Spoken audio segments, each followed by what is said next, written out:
Chapter 8. We start off with an excerpt from Dr. Chen's notes. Lord of the dwelling, he subdued the demon who roared aloud, six-eyed and triple-headed. And that is from the Rig Veda 1099-6, Sanskrit, hymns 1500 to 1200 BCE. And we have another one. Suddenly the clouds arose, the sea surged, and from it arose a three-headed dragon. And that is from Two Ivans, a Russian folklore tale. Now we get to back to the actual story. As they neared the frozen containment, Mark, Sarazawa, Vivani, Coleman, Chen, Stanford, and Foster, and her team, filed into the hangar onto an Osprey. Once they were aboard, settled, and through the checklist, the hangar door opened below them. The Osprey was suspended by clamps above the void below. "Hang on," Griffin said. Mark heard a clang as the clamps detached. Then they were falling. Griffin nosed the craft sharply down. For an awful moment, Mark thought she intended to nosedive all the way to the surface, but then she pulled up. The airfoil caught the wind with a sharp bump, and the engines clicked in. The Argo rumbled above, with its escort of fighters she had just been trying to get clear of, the biggest ship.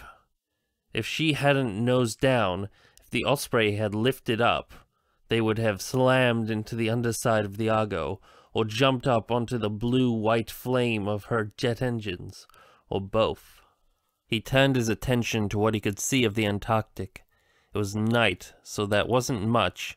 Looking upward, he had a glimpse of the bright southern stars, but then they descended through a thin layer of clouds. Snow whirled past the windows in flurries. He'd always wanted to see Antarctica. He'd even applied for a grant to study the hunting behavior of orcas along the continent shelf, but that had fallen through. Now he was finally here, for all the wrong reasons. It was a nightmare. What was down here? What was Monster Zero?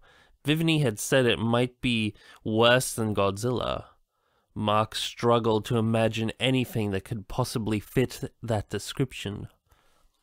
Antarctica hadn't always been covered in ice. 250 million years ago, in the Permian period, it had been part of Pangaea, the supercontinent, cozied up against what would one day be Australia, South America, and Africa. The working theory about Godzilla was that he'd been around back then, or at least his species had, stomping through the late Permian until the massive extinction at the end of that period. 90% of everything had died, almost likely due to an asteroid similar to the one that wiped out the dinosaurs. It also left the radiation levels on Earth's surfaces far too meager to provide the massive reptile with enough sustenance, so he retreated to the depths, where he could subsit on radiation leaking up from the Earth's core. Other titans of the period had also gone into hibernation or what have you. A few crackpots subscribed to a different theory, that the titans evolved underground in huge hollows in the Earth and returned there at times of need. Either way, when the first A-bombs were unleashed and nuclear subs started nosing around, Godzilla and the other titans began to take notice. There was food up there again, and so now here we are. Eventually, continental drift pulled Pangaea apart, and what would become Antarctica ended up at the South Pole, but the world was still warm, much warmer than the present. For millions of years, dinosaurs continued to prowl the forests and swamps of a green Antarctic, adapting to the month-long nights and cooler conditions. The world continued to cool, and Antarctica with it. The forests and the dinosaurs died, and the ice came, blanketing the continent in glaciers. What else had the ice covered over?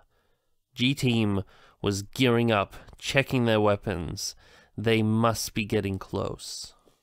Hendricks brought up a ground scan for them. Shows signs of heavy contact, Hendricks said. Appear to be casualties. He switched to a map depicting the network of tunnels beneath the ice, and the one huge cavern they all led to. Vivini indicated a bit of the central chamber. If Jonah is looking to extract genetic samples, they'll be here, in the biolabs. Right, he thought, but it still nagged at him. Why did they need Emma and the orca to extract DNA samples from a frozen monster? Maybe they didn't need the orca for Monster Zero. Maybe it was for the next few monsters on the list, the ones that were more likely to wake up. In which case, would Emma even be with them, or would they have her and Maddie secure someplace else? The warren of tunnels was dauntingly vast. It might take days to search the whole thing. "All right, 2 minutes," Chief Warrant Officer Barnes said. "Check your equipment and stand by the door." It seemed like much longer than 2 minutes to Mark, but eventually the Osprey did touch down, and G-Team prowled out onto the ice. He had been instructed to stay in the vehicle with the other scientists until they got the all clear. But he found it hard to stay still. He kept casting about for something, anything he could do to help. He got it. They were trained for combat, and he wasn't. If there was a fight, he might get in the way more than he could help. But it didn't feel right, sitting in the Osprey when Maddie and Emma might be out there, and at least he could watch their movements on screen. G-Team was equipped with helmet cams, and the feed was on display in the Osprey. Feeling helpless, he watched the jittery image as G-Team moved into the base. "Come on, Ash," Jonah said. "Make it snappy." The charges were all set. Asher was rigging a remote detonator, but now suddenly the alarms were going off and lights were flashing. Someone else must have arrived. Another team from Monarch. Her mom grabbed Maddie as Jonah pulled them into the tunnels. Barnes didn't like anything about this place. Begin with the coldest, nastiest continent on the planet. Add a mess of tight tunnels carved through the ice, sprinkled all over with corpses. Drop in a monster that time forgot, and a bunch of anarchist terrorists that could be around any of these curves or bends. And what it added up to was not his idea of a party. On the other hand, he'd known 2 of the people they lost in Yunnan, and he didn't mind the idea of popping open a cold bottle of payback. "Remember," Foster continued, "eyes wide, we've got friendlies in here." A few minutes later, Colonel signaled for them to halt. They had reached a major branch in the tunnels. Foster indicated for him to take Green Team down the left one. That was Martinez, Dukes, Kim, Johnson, Lee, D'Aguilar, Ran, and him. Foster took Gold Team to the right. Splitting up made him a bit nervous, but it was Foster's call. Martinez took point as they entered the tunnel. Mark watched anxiously as Foster divided the team. He followed each of their head cam's feeds. Both teams were soon picking their way through corpses. All of those Mark could make out were in Monarch staff clothing. Jonah and his men must have taken the base completely by surprise. He was having trouble breathing, terrified that at any moment he might see Emma and Maddie along the dead. "It's a massacre," Hendricks said. "Hendricks, keep your shit together," Foster snapped. "We've got a lot of tunnels to get through." Hendricks flinched at the noise. Foster signaled a halt. Mark heard a muffled explosion, and then all the helmet cams were a blur of confusion. Swinging every which way, Foster stabilized first. Her camera showed that the tunnel had collapsed behind them. Foster swung back, and now they were shooting as mercenaries came swarming from everywhere. But through Foster's cam, through all the fighting and confusion, he saw two very familiar faces in the distance. Emma and Maddie. They were being hustled along by the guy from the video, Jonah, down another tunnel. Foster and a team were unable to pursue. They were pinned down by the looks of things. Some of them were already dead. The hell with this, he thought. In the next heartbeat, he was out of the Osprey, sprinting across the ice towards the base. "Mark!" Serizawa yelled after him. Inside, Mark stopped long enough to pick up a pistol, dropped by one of the dead Monarch guards. He hadn't had a lot of experience with guns, but he knew the basics, and was willing to train on the run. He only hoped some of G-Team had survived the ambush, and that there was a fight left to join. I should have known better, Serizawa thought. If he had been in Mark's position, if his own son, Ren, were the one in there, he would probably have done the same thing. Mark had lost a lot, too much, and he shouldn't have been put in this position. If Serizawa had any other choice, he wouldn't have. But it had been the right decision to bring the zoologist in. It was Mark's insight that had brought them this far, but if Mark or his family didn't survive this... Serizawa found he was playing with his father's watch again. Mark had made his decision. There wasn't anything Serizawa could do about it now. He had to concentrate on the problem at hand, Monster Zero. Serizawa turned his attention back to the camera feeds, trying to get some sense of what was going on. But the sheer chaos of the combat aside, the signal was starting to break up. Did Jonah and his anarchists have a jamming device? Maybe. But he knew there was a likelier explanation. "Guys," Chen said, "I'm getting an EKG reading. So, not a jammer device." Mark sprinted through the tunnels, hoping he was going the right way. Gunfire rang out now and then, hollow echoes bouncing around the tunnel. He came to a branch. The light looked a little different to the left. He went that way. He emerged into what could only be the big central chamber, but the thing he focused on, what he saw first, was Emma and Maddie. They were above him, moving along a catwalk right up against a wall of ice. Jonah and some other guy were there with them. He scrambled up a ladder and onto the catwalk in front of them, pointing at the pistol at the guy in front. "Let them go," he said. Jonah, Emma, and Maddie stared at him with shocked expressions. The other man with Jonah didn't hesitate. He jerked his own gun up. The moment seemed to hang like a drop of water on the tip of a faucet. But at the same time, Mark's heart felt like it was about to beat itself from his chest. A shot exploded above them. The man pitched back and crumpled onto the floor. Something fell from his left hand onto the catwalk between them.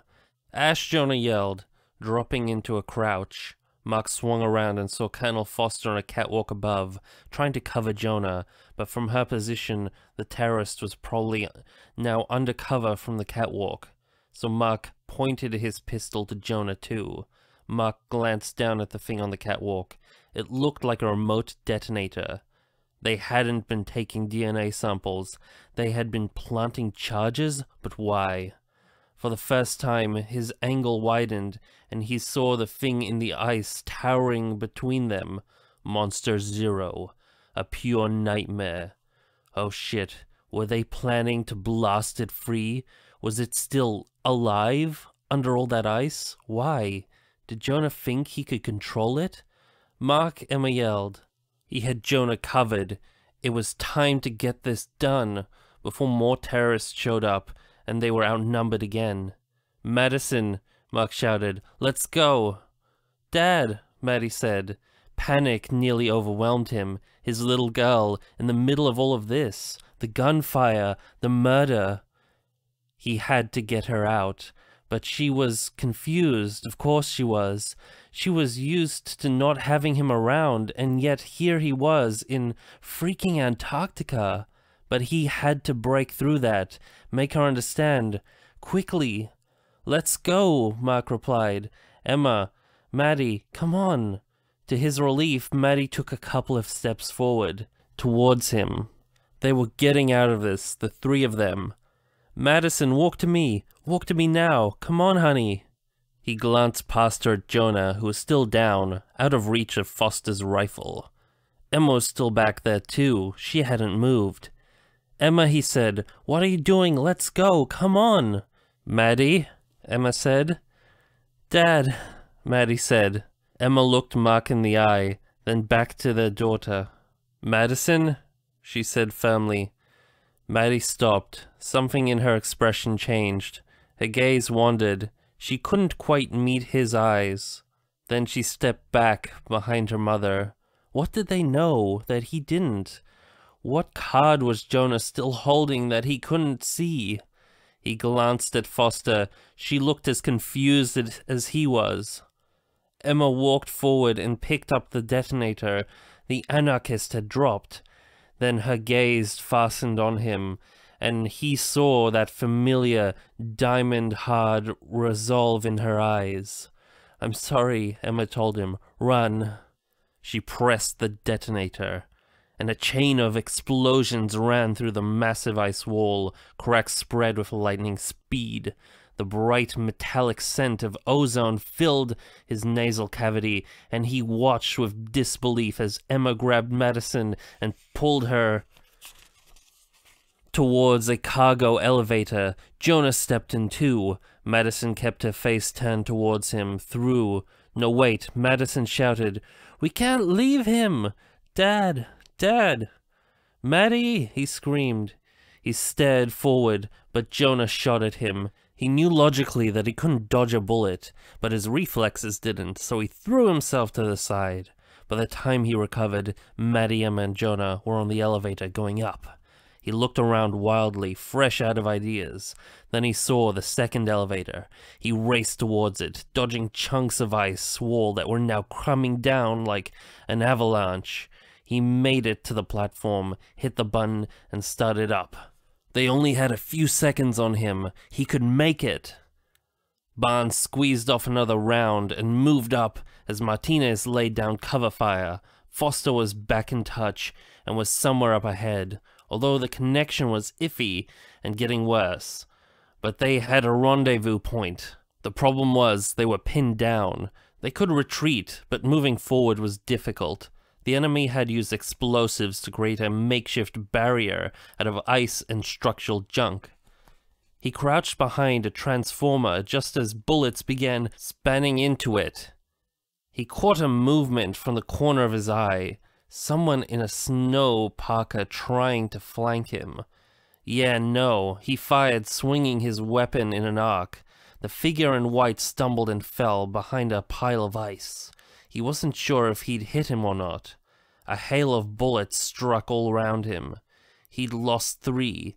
That left Martinez, Johnson, and D'Aguilar. Lee, not enough to break through here, in fact. Gunfire stuttered, and another figure whipped by, headed for the same flanking position. This one made it, for sure. Barnes didn't get a shot off. "I'm coming up, Chief," Martinez said. "No," Barnes said. "Stay back. They're gonna move up on you." He knew that. The only smart thing to do was retreat, but there might not be a way out behind them. He'd heard a lot of explosions in that direction too. A sudden barrage of gunfire stirred up ahead of him. He braced himself. This was it. They were coming. Time to take as many of the assholes out as possible. A head and a rifle popped up on his flank. He fired and had the satisfaction of seeing the man's wind goggles shatter, then turned to face whoever was coming from ahead. The shots continued, but he realized there weren't any rounds kicking up near him. Who were they shooting at?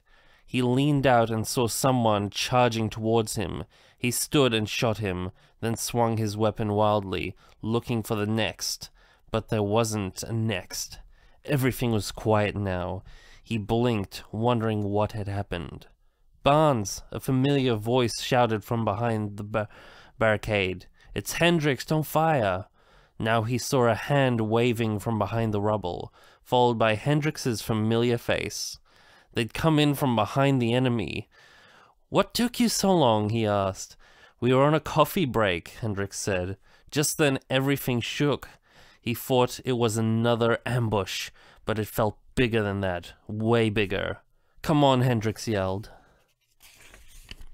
"Yeah, that sounds good," Barnes replied.